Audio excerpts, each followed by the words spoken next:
Welcome to Wedding Insider. I'm DJ Squatch with Crossroads Entertainment, the real I Do experts. And we're here to pull back the curtain and talk to real pros about real weddings and show you a behind the scenes look at what a real wedding day looks like and how we can help you.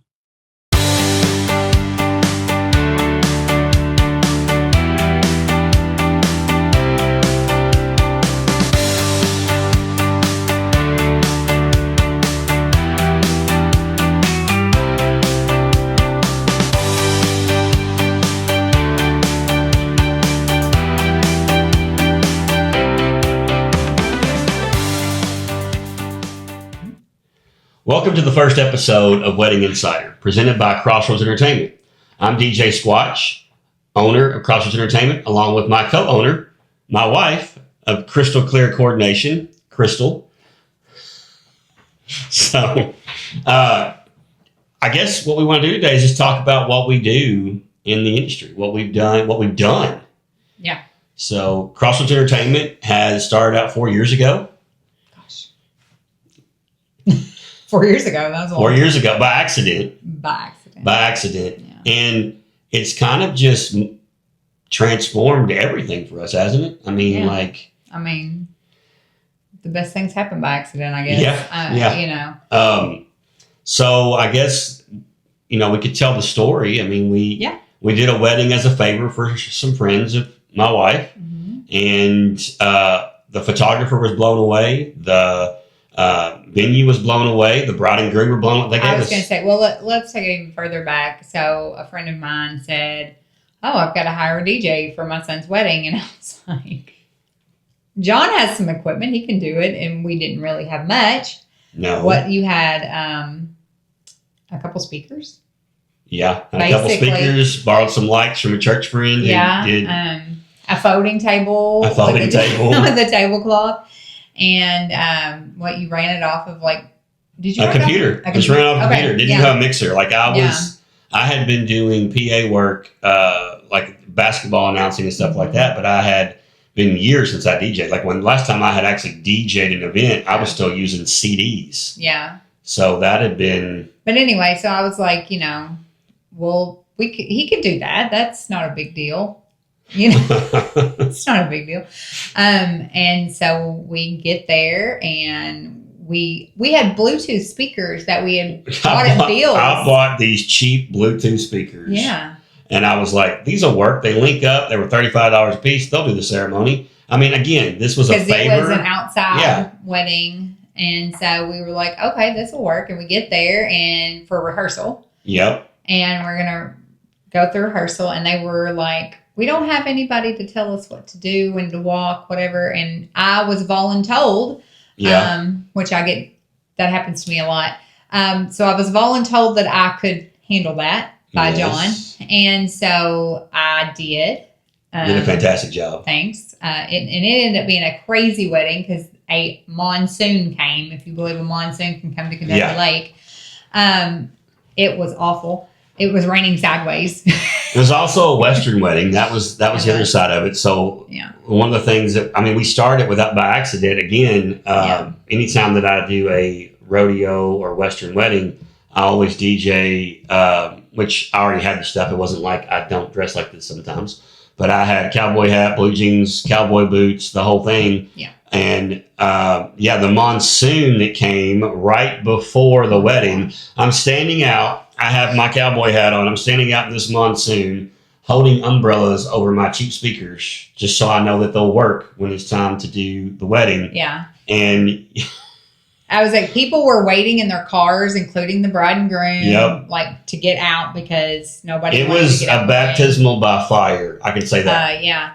Well, and we weren't really going to talk anything about weddings necessarily on the first episode, but I will say, I feel like that wedding put some things into perspective for us as far as weddings go, because I could not have asked for a better situation where, that it was not at all what they planned. No, nothing. Nothing happened the way that they planned it. No. Which does happen at weddings sometimes, especially outdoor weddings.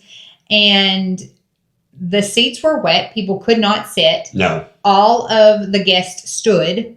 When we say that it rained, it was rained. awful. It was awful. We got all 40 days or 40 nights in one in one thing. In an hour. In an hour. It was crazy. Yes. But I mean, the bride and groom were great about it, and literally everybody stood. Nobody sat in the seats because they couldn't. They were wet, and the rain stopped. People got out of their cars. We had the wedding. They were even branding a cowhide that got soaked. Yes. But we made it work. And that's what the purpose of having a good wedding team is regardless of the situation, regardless of what happens, you make it work. Yes. It may not be exactly how you pictured it. No. And that's the crazy thing is. But there again. It's never like you picture. Right. Well, but there again, sometimes it's a happy accident and it turns out wonderful. Yes. And that's kind of what happened there. And like I said, the bride and groom have to be willing to go with whatever life throws their way. And they were great about it. And so I feel like that, like you said, it was like baptism by fire. Like everything that could go wrong went wrong. But the thing was, you have to adjust. You have to pivot. Over the years, we've learned, and we have team members now, and they're all trained into our systems. We have systems, yes. And like we showed up with no itinerary. No.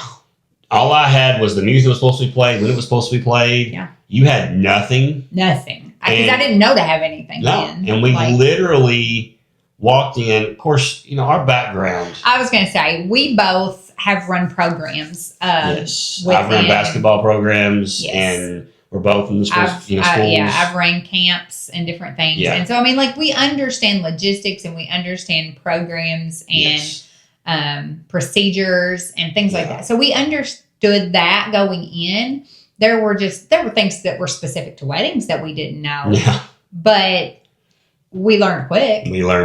And that's the thing is, this was right after COVID. Yeah. Like it was when the wedding rush came, and it was so long story short, we ran everything for them. Mm-hmm. We music, lighting, everything. And like I said, this is pre me having all the equipment that we have now. No connections whatsoever. And we came in, and before we left, the venue asked for our business cards, which we didn't have. A business. Yeah. I mean, this is the best business. This is our first best business card that we ever created. And now we have these for our team. So like Crystal and I are in a team. So we have a card specifically for that. But well, I mean, we weren't a business. We weren't a business. The photographer doing a favor. The photographer who was actually had just moved here recently from Virginia, had been doing weddings for years, and she walks up in the night and goes, "Can I have your card?" I'm like, "I don't have one," and was already asking us our pricing and everything to do her wedding. And she liked our playlist. She was like, "Can I get your playlist?" Yes. So enjoyed our music. And so when I run into her now, I always tell her and her husband, I'm like, you guys are the reason that we started our business, because having someone who had been in the industry for years to look at you your very first time and go, you guys do an amazing job. Like I was like, okay, we have something. Yeah. So then the crazy part is I'm still like, I'm not starting a business. I don't want to go down this road because we don't have time. At the time I was a boys basketball coach, and I was teaching high school.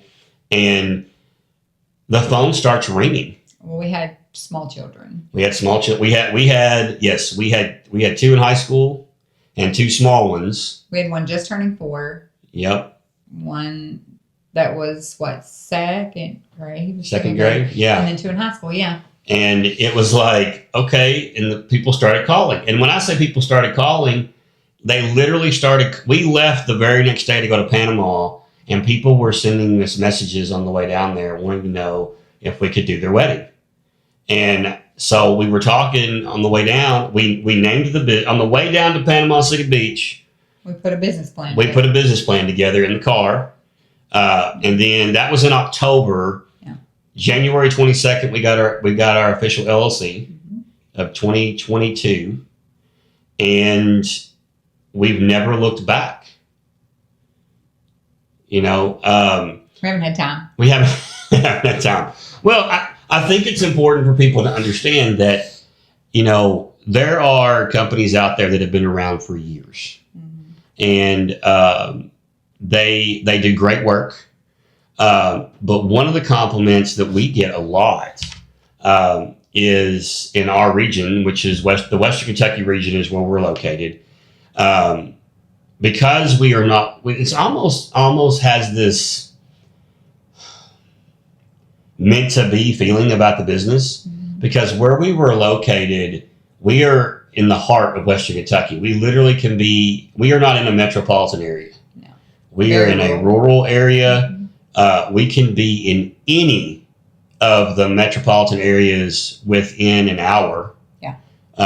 And so when people say, you know, how did you guys grow so fast? I think it was because we could hit all the big areas and do large weddings without travel fees. Well, it was that, and you just know how to market, and you know how to use social media to your benefit. And I think, not that a lot of people haven't learned to do that, and there's some businesses that do an amazing job of that. But you were talking about there's very good established businesses, very, you know, great businesses in this area. But a lot of times there are people older than us even, and we're on that cusp of really knowing how to use social media and technology to your benefit. And so a lot of people just don't know how to market. No. Well, even younger people, like, it's not just a given because you know technology, but John has some education and marketing as well. And so getting us out there, that helped. Yeah. I mean, just people knowing and seeing what we did. We chose a name that was not DJ oriented. And then, you know, we went about a year, and then we created Crystal Clear Coordination, which is your side of the business. It's still part of Crossroads Entertainment. Yeah. But we went from, you know, being a nobody to constantly getting phone calls, emails, and it's been a blessing. But I can say this, one thing that we bring to the table that I think that is missing is we're fluid. So if your day has changes to be made that day, Crystal and I are flexible. We have our company has the do you boo policy. Yeah. So when we meet with our couples, we tell them whatever you want is what we're going to do. And when they say, well, I want this, and then this is my favorite one, families mean well. They do. But when you are relying on your family to coordinate your wedding or provide some kind of vendor service, they can't take the emotion out of the day. So, and they feel a lot of pressure to get it right. Yes. Because it is your big day and they don't want to disappoint yes. you. And so, I think that plays a large part in it too. Whereas we do it almost every weekend during major wedding season. So, April, May to July, and then August to November. Yeah. We're working weddings almost every weekend, sometimes 2 a weekend. I don't like to do that. That is my breaking point, because we have full-time jobs on top of this. But I think that families, when they're in the middle of things like trying to provide that type of service that you would typically hire a vendor for, that's a lot of pressure on your family. And, like you said, emotions play a huge part into that pressure. Mm-hmm. Whereas when you hire a vendor, that we can take the emotion part out of it, and all we have to do is provide you with the service that you're paying for and that you desire. Now, not that we don't love our brides and grooms. Like, we have some brides and grooms that have become friends, and we still keep up with, and they keep up with us. And well, it's like what's that one saying? We have more clients that have become friends than friends have become clients. For sure. I mean, it's a real thing, and I think that's I hear a lot of business owners say that, but I mean, not that we don't. I absolutely want the best, and I always tell people, our kind of motto for our business is, I do for my brides and grooms what I would want somebody to do for my own children, or for myself. And so that's kind of how we run our business. And I feel like that's why it's gone well, is because we are client first. And so, well, it's just like the what we're talking about with family getting involved. One of the things that we do, which actually it's in our systems, it's a policy. We have parents that pay us, but our contracts are always with our couples. Yes. Because, and again, they mean well. Parents and family members mean well, but a lot of times we know the dynamics where you have parents, because they're paying, they think that they have full control. And what we do with our teams is we say, no, whatever the bride and groom want is what we're going to do. Well, we make sure parents know up front when they pay, you're gifting our services to your child. Yes. Or to the couple. So everything from this point on, maybe other than payment, is dealing with the bride and groom. Yes. They are in charge. Now, we've had some brides whose moms are heavily involved, and that's the way they want it, and that's great. Like, if that's what you want, then absolutely. But there again, it's their day, and it's whatever they want. So if that, and we fill that out early on, and we try to get an idea for how that dynamic works, and then we go with that. And as we go on to this, we have stories we can tell. Yeah. We have lots of stories we can tell. The other thing I think that is different with us than other companies, I think what makes us stand out, again, is the client first mentality. But also, just like with our DJ, and I'm just going to touch on this for a second, but during COVID, clubs shut down. Yeah. And the wedding industry was flooded with club DJs who could do small weddings. They had the equipment, they had the knowledge of the technology. Yes. And they can bring a party. Absolutely. One of the things that some, not all, we have some club guys that are amazing. Club guys that are amazing. Great. But a lot of times the club guys tend to not be the best MCs. And you see this across all podcasts. You see it across all podcasts. Not all, but there are some that there's a learning curve. Yeah. Well, I mean, you sometimes lack the MC because a lot of times your club DJ doesn't MC. But you also, a club has a vibe. Yes. And that's definitely what a lot of people want for their party time of reception.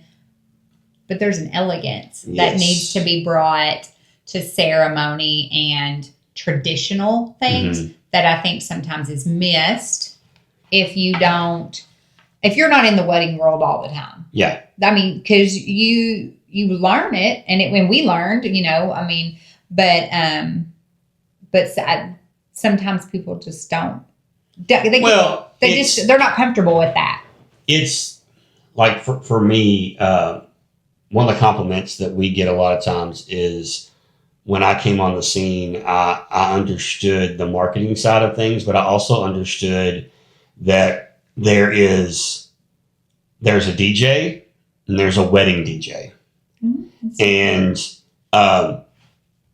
being deaf on one side, mixing can sometimes be, is a learning curve for me because I have to do it visually a lot of times. But I lean hard into the MC side of things. And I've been told multiple times he's not a DJ. Your husband's not a DJ. He's an entertainer. Well, because you do interact with. He loves people. He is a people person, and he loves to talk. Like if we're out somewhere and the kids and I are in the car, they're like, "Dad's talking to somebody," and so he's just a people person. and that's okay. And so you thrive in that setting where you can interact with people, and it shows. And I think that people see that because it is genuine, and so therefore it's obvious, Yes. and people relate to that. So, well, one of the things that I decided to do from the beginning is like the DJ Swatch thing. I'm 6'4". I'm built like a wrestler. I was gonna say we're the same height right now. So yeah, but normally I have a beard. And what I did was I didn't create a persona for. Well, you just leaned into who I am, an identity that you already had. Yes, so, and there's a backstory to your DJ Squatch that a lot of people don't know. Maybe we'll tell that later on. Yes. But there's a story there. Yes. I think that people think that you chose that willy-nilly, and it wasn't. No. It's a very meaningful story for how your DJ name kind of came about. But I mean, you just leaned into the identity that you already had. Yes. So it wasn't. And like I said, we have created something in our mind is very special. It's important to us. We try really hard to put our couples first. We try very hard to put our. It's like when we show up on and Crystal is probably better at this than I am at times. You will come into a wedding day, and this is something people don't understand. To be a wedding vendor, that means you are walking into a venue that you may have never worked before, maybe have never met the owner before, and you have to work with a team of people, from photographers to caterers to videographers, depending on what all they have.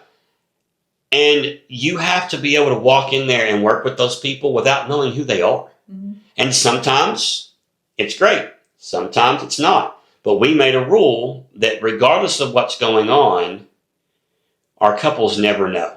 Mm-hmm. And there's one that knew, but it wasn't from us. Yeah. I think part of that is our day jobs. Yes. I mean, we both work in the school system. I work a lot with parents. And so you just learn that everybody's different, and you have to jump in there, and you have to, you have to learn to get to know people and to make a connection with people early on, because people who trust you will work well with you. That's 100% right. And I try to do that. Like, especially, I mean, I'll be honest, if I find out that there's someone, wedding party, parent, vendor, who might be difficult. Like, I've had brides come to me and say, this person could be difficult today. Mm-hmm. Please understand that.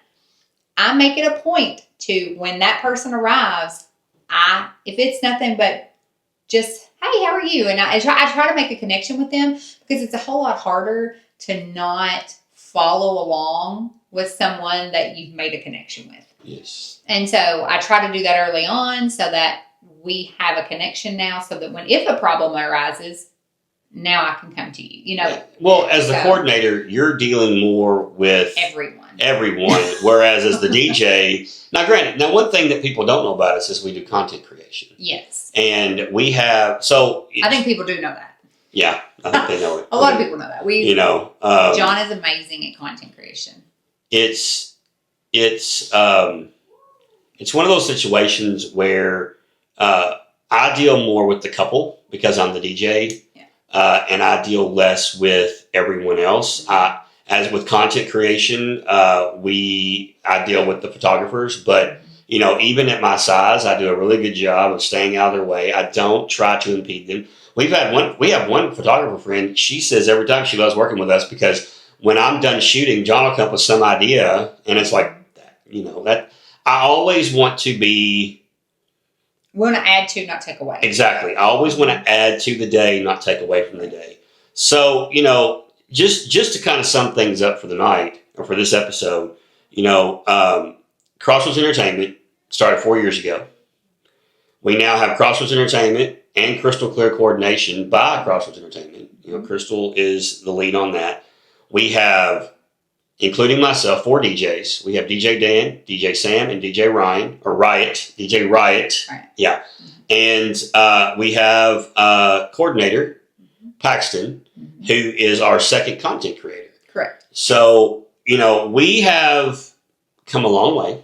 And Paxton actually has her own content business that she does with businesses. Yes, she does a business. She'll actually do weddings. Yeah, she does. She does weddings too. We book her strictly for coordination and planning. She's now our lead planner because I do not have time for that. No, but now Paxton does. She's our lead planner. You're our lead coordinator in the Crossroad, basically the end all be all of the Crystal Clear coordination. And I think that as we move forward and keep growing, I mean, it's we don't call it a DJ anything. It's the Crossroads experience. Yeah. Where imagine a day where you can come, where you show up for your wedding day, and you have a team of people who are in charge of making sure all of the stress is off of you. Mm-hmm. And I think that's what makes a good wedding day.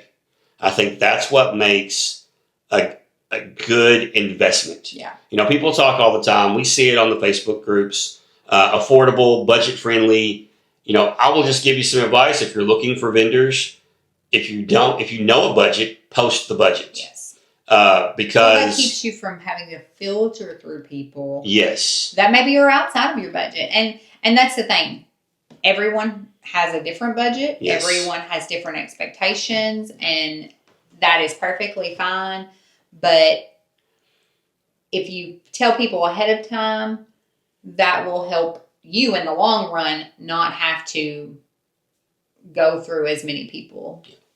Well, I think we're going to wrap this up today. And if you like this episode and want to hear more, here's the one thing I want you to do. Comment below, because our decorating in here, we just built this little area in our house to do this. And we're looking for ideas for the wall. This is why I don't do wedding decor. Yeah. I don't have an eye. But if you have some suggestions, post them. As far as everything else, if you like what you see, you want to learn more, you want to get some more advice, hit that like, share, and follow, and subscribe. And we will see you next time.